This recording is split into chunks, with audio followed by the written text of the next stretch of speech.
Here we have a Christian nationalist by the name of Joel Leben who says women should not be allowed to vote. If the United States was a Christian nation and women were allowed to vote, he claims that that nation would be destroyed in 50 years. And these are the type of people who claim they love women and they just want to protect women and womankind, yet they're always advocating for women to become slaves. If we had a Christian nation and women could vote, then within 50 years, we would no longer have a Christian nation.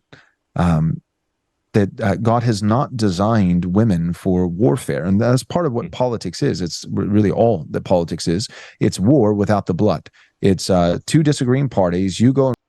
What a way to try to justify your hatred of women and being against women being able to vote is by claiming politics is warfare, and since God didn't design women for warfare, they shouldn't be allowed to vote or be in politics. That's just insane.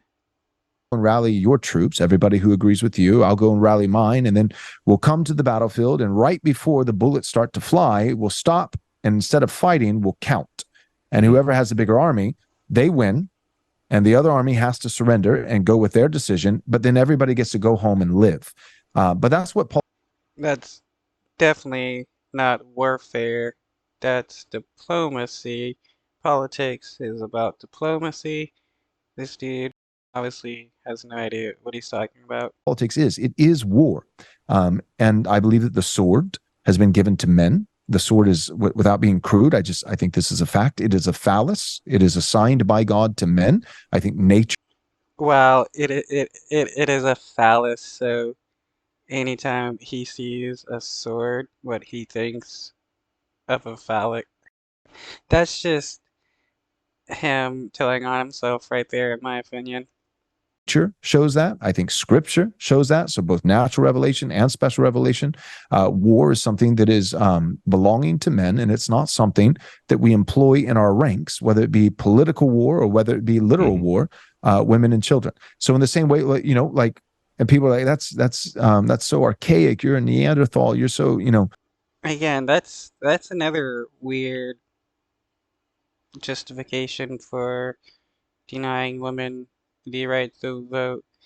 War belongs to men, so women can't be involved.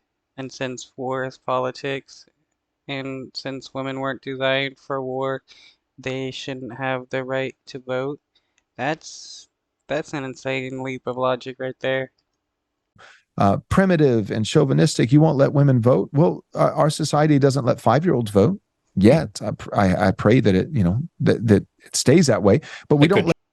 Wow, but adult women are not 5-year-olds trying to equate the two. That's just, this is what happens with a lot of religious people. They become this utterly insane trying to equate 5-year-old kids with women. That's just insane. Let children. We don't let children vote, and it's not just because of competency, because that would be the immediate counter as well. But their brain isn't fully developed, and so are you saying that a woman is like a child? Yes, but not intellectual.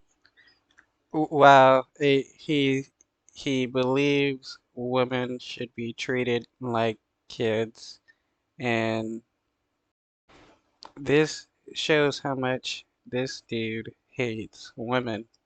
Actually, I'm not saying that. The question is how. In what way is a woman like a child? She is like a child in the way that God has appointed men to protect them. Women are not supposed to be leading the way. They're to be protected.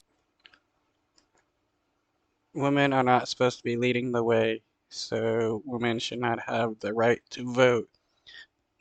What an insane justification. And this is some of his best arguments. He had to use several different arguments to try to justify why women shouldn't vote, and a lot of them were just insane leaps